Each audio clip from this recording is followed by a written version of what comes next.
जय हिंद साथियों, नमस्कार। आपकी तैयारी कैसी चल रही है? आपकी तैयारी हो सके अच्छी चल रही होगी। और कहीं ना कहीं आप एग्जाम का तैयारी कर रहे हैं, कंपटीशन की तैयारी कर रहे हैं, तो तैयारियां अच्छी हो रही होगी।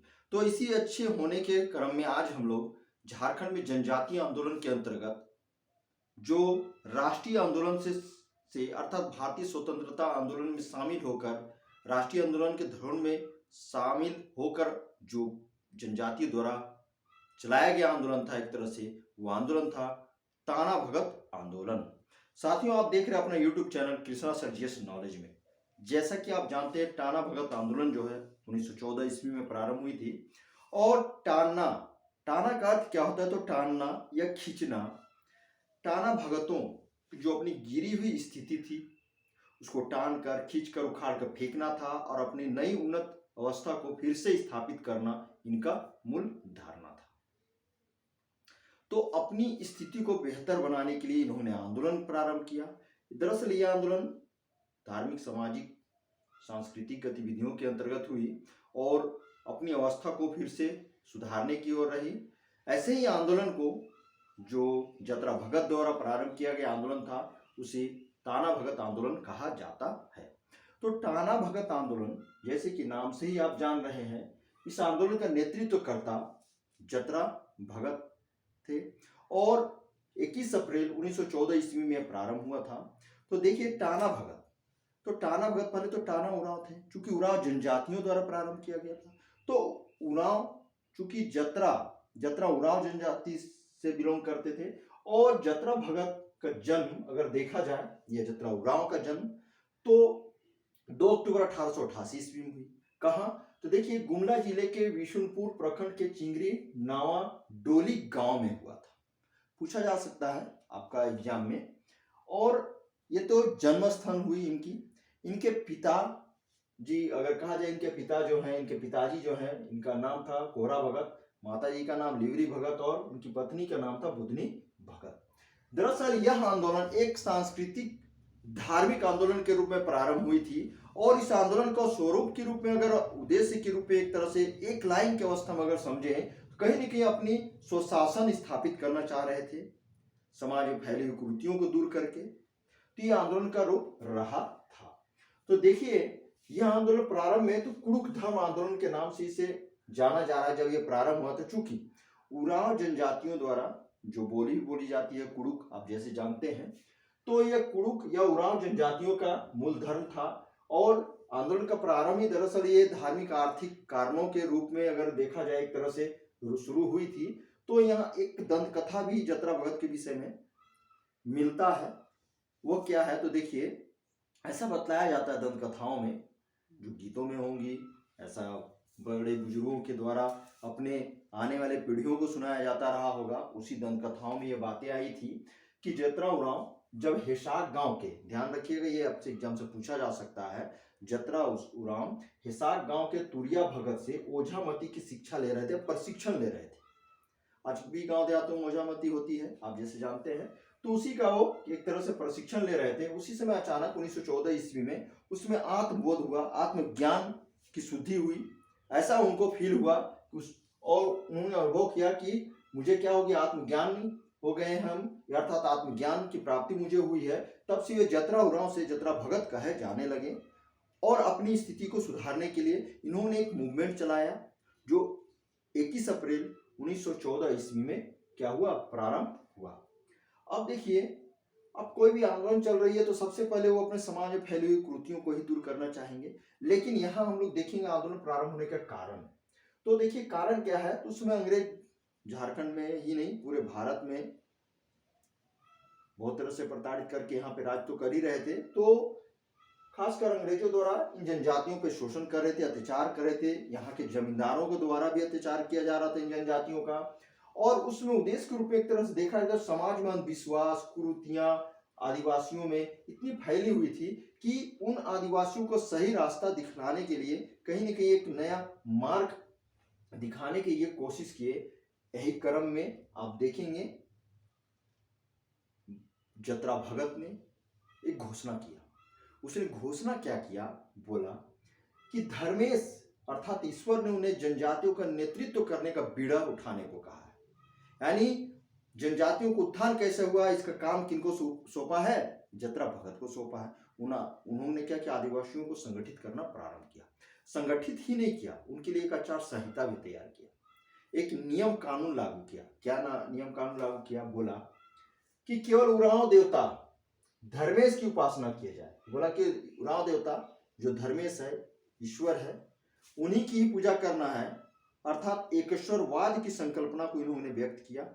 आस्था रखने की बात कही, पशु बलि नहीं देने की बात कही, मांस नहीं खाने की बात कहा, यानी पशु बलि, मांस, मदिरा का परित्याग करने को बोला। और यही नहीं, गाय और बैल पवित्र पशु हैं, उन्हें काम में नहीं लगाया जाए, ऐसा भी उन्होंने कहा। और तो और देखिए, जमींदारों द्वारा, अन्य धर्मावलंबियों द्वारा गैर आदिवासियों के यहाँ जो कूली मजदूरी के रूप में, यानी मजदूरों के रूप में ये जनजाति काम करते थे, वहां काम करने से इन्होंने मना ही कर दिया। अब ये जो आंदोलन एक तरह से चला, ये पूरी आंदोलन आग की भांति चारों तरफ फैल गई। और फैली ही नहीं, इन जनजातियों ने कृषि कार्य करना बंद कर दिया, फसलों का उत्पादन रुक गई, बंद हो गई, दूसरों के यहाँ काम करना बंद कर दिया। तो अंग्रेज चुप बैठने वाले थे नहीं, उनकी गतिविधियों पे नजर रखे हुए थे। ये जमींदार जो उनका शोषण कर रहे थे, बेगारी कराते थे, मुफ्त में काम कराते थे, वो भी कहीं न कहीं नजर रखे हुए थे। तो मजदूरी रोकने के आरोप में इन्हें 1916 ईस्वी में 7 अनुयायियों के साथ उन्हें गिरफ्तार कर लिया गया। जेल में काफी प्रताड़ित भी किया गया था उन्हें। और 1917 ईस्वी में इन्हें जेल से रिहा किया गया। बोला गया कि तुम नए धर्म का अपना प्रचार नहीं करोगे, प्रचार ही नहीं करोगे, बल्कि चारों तरफ शांति बनाए रखोगे। लेकिन जेल से 1917 ईस्वी में छूटने के बाद ही, अर्थात 1 साल जेल में रहे, तो जेल से छूटने के बाद ही इनकी मृत्यु हो गई 2 महीने में। और 2 महीने में मृत्यु तो हो गई, तब तक यह आंदोलन काफी विकराल रूप धारण कर चुका था।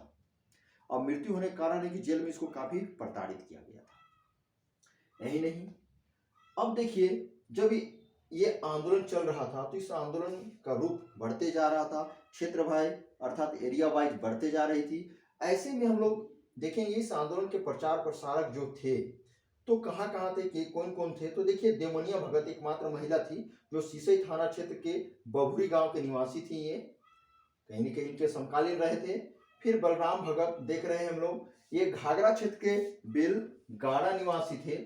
और इन्होंने क्या किया, ये जो बंदा है बलराम भगत, ये गौरक्षणी भगत संप्रदाय के संस्थापक रहे थे।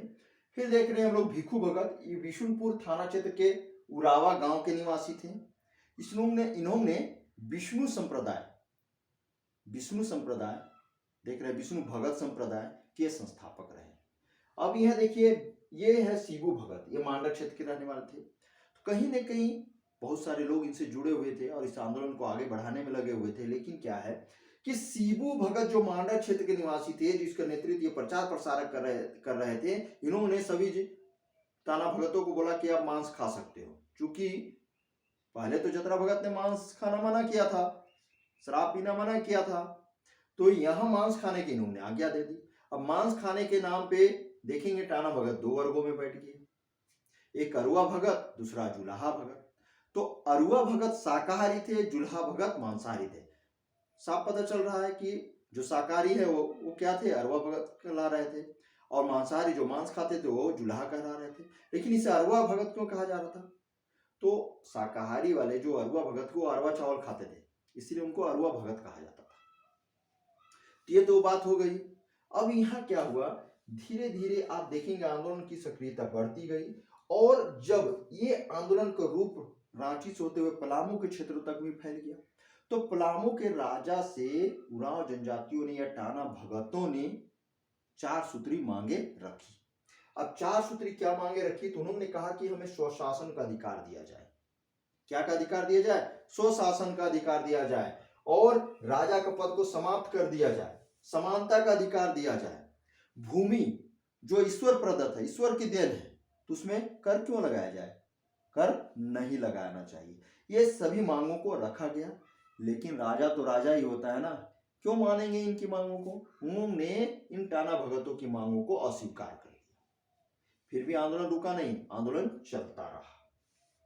फिर देखिए क्या हुआ, अब ये आंदोलन तो इस तरह फैलते गया, और कहीं न कहीं आंदोलन के क्षेत्र को देखेंगे, अगर इसका आंदोलन का एरिया कहाँ कहाँ बढ़ते गया, तो देखिए बिशुनपुर, घाघरा, गुमला, रायडी, चैनपुर, पालकोट, सिसई, लापुंग, कुड़ू, मांडर प्रखंड के क्षेत्रों में तो फैला ही।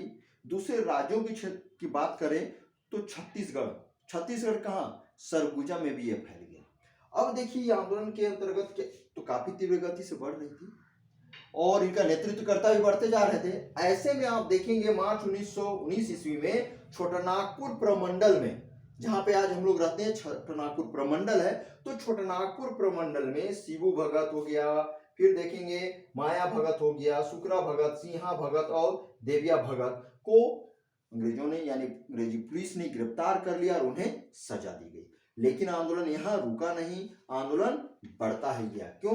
जो देखिए कि दिसंबर 1919 ईस्वी में क्या हुआ, उसमें तुरिया भगत और जीतू भगत थे। तुरिया भगत और जीतू भगत के नेतृत्व में देखिए चौकीदारी कर और जमींदारों को जो मालगुजारी दी जाती थी, मालगुजारी नहीं देने का आंदोलन चलाया गया। किनके नेतृत्व में? तो तुरिया भगत और जीतू भगत के अंतर्गत में। फिर देखिए यहाँ पे आंदोलन तो बढ़ते जा रहा था देश में। इसी समय आप पूरे भारत में देखिए 1 अगस्त 1920 ईस्वी में महात्मा गांधी के नेतृत्व में असहयोग आंदोलन प्रारंभ हो चुकी थी। तो 1921 ईस्वी में आप देखिएगा जो कुड़ू के थे शिबू भगत के नेतृत्व में आंदोलन चलाने की बात हुई।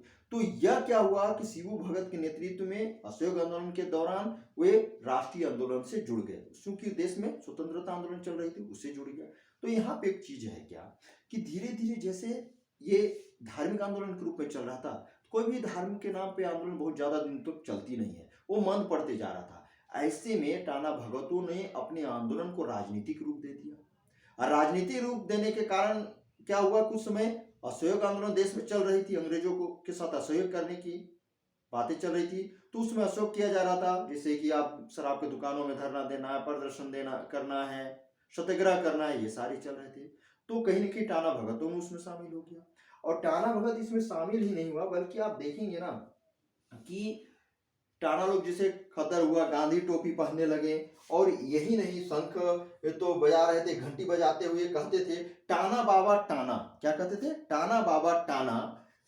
इनका एक तरह से गाना ही था, यह कहें भजन था कि था टाना बाबा टाना, टान टून टाना, टाना बाबा टाना, टान टून टाना, ये गाते जाते थे और घंटी बजाते हुए चलते थे। जब ऐसे करके जाते थे ना तो महात्मा गांधी जी को बड़ी अच्छी लगती थी, यानी ये कहते थे टाना भगत ही हमारे सबसे प्रिय अनुयायी है, या जितने भी अनुयायी हैं सबसे प्रिय कौन है? टाना भगत है। और यही बात है कि 1922 ईस्वी में जब गया में देखेंगे कांग्रेस, भारतीय राष्ट्रीय कांग्रेस की जो अधिवेशन हुई थी, उसमें देश बंधु चित्तरंजन दास अध्यक्षता किए थे, उसमें 200 रुपये का थैला उसमें दिया गया था। 1923 के कांग्रेस अधिवेशन में भी भाग लिए थे ये लोग। और यही नहीं, आप देखेंगे 1930 ईस्वी में जब सविनय अवज्ञा आंदोलन प्रारंभ हुआ, तो सविनय अवज्ञा आंदोलन के दौरान आप देखेंगे कि गुजरात के बारदोली में सरदार वल्लभ भाई पटेल के नेतृत्व में, कहां? गुजरात के बारदोली में सरदार वल्लभ भाई पटेल के नेतृत्व में कर न देने का आंदोलन चलाया, तो उससे काफी प्रभावित हुए टाना भगत लोग और इन्होंने भी अपने क्षेत्रों में क्या किए? कर न देने का आंदोलन चलाने लगे, यानी अंग्रेजों को कर देना बंद कर दिया। यही नहीं, आप देखिए कि आंदोलन तो चल ही रहा था, नहीं चलने का बात नहीं है, बढ़ रहा था, चारों तरफ फैलते जा रही थी। ऐसी अवस्था में आप देखेंगे कि धीरे धीरे आंदोलन की गतिविधियां बढ़ रही थी। और 1940 ईस्वी की बात है, 1940 ईस्वी में जब झारखंड राज्य के रामगढ़ जिले, वर्तमान में भी रामगढ़ जिले हैं, पहले हजारीबाग के अंतर्गत आता था, वहां भारतीय राष्ट्रीय कांग्रेस का क्या हुआ? अधिवेशन हुआ। इनकी अध्यक्षता मौलाना अबुल कलाम आजाद जी किए थे। इस अधिवेशन में, यानी कांग्रेस के इस अधिवेशन में टाना भगतों ने भी भाग लिया और 400 रुपया की थैली महात्मा गांधी के हाथों में सौंप दिया। सोचिए उस समय 400 रुपये बहुत मायने रखता था कि टाना भगतों ने कितने मिन्नतों से पैसा जमा किया होगा और राष्ट्रीय आंदोलन में देश हित की लड़ाई में ये पैसे उन्होंने दिया। यही कारण है कि देखिए टाना भगत आंदोलन को गांधी जी क्या हुए, काफी प्रभावित हुए और इन्हें स्वतंत्रता आंदोलन का शुद्ध आदिवासी रूप भी उन्होंने कहा था। और खासकर गुरुवार के दिन देखिएगा, टाना भगत राष्ट्रीय स्वतंत्रता आंदोलन के दौरान गुप्त बैठक किया करते थे। यह भी बात है। यही नहीं, अब 1948 ईस्वी में आप देखेंगे कि टाना भगत आंदोलन परिषद का एक अधिनियम पारित भी किया गया था, जैसे आप जानते हैं। तो ये टाना भगत आंदोलन कहीं न कहीं राष्ट्रीय आंदोलन से जुड़कर ये स्वतंत्रता आंदोलन की लड़ाई में बहुत ही अपनी अहम भूमिका निभाई थी। आज भी टाना भगत आंदोलन देखेंगे कि तिरंगा लिए रहेंगे, गांधी टोपी पहने हुए रहेंगे, धोती कुर्ता पहने हुए, घंटी बजाते हुए चलते हैं। आपको रांची में अक्सर कहीं न कहीं देखने को मिल जाएगा। साथियों, इस तरह ये टाना भगत आंदोलन है। तो ये वीडियो आपको कैसी लगी हमें अवश्य कमेंट करेंगे। इस वीडियो को देखने के बाद लाइक भी अवश्य कीजिएगा, सब्सक्राइब, जैसा कि मैंने कहा, सब्सक्राइब अवश्य कीजिएगा। तब तक के लिए साथियों, जय हिंद, नमस्कार।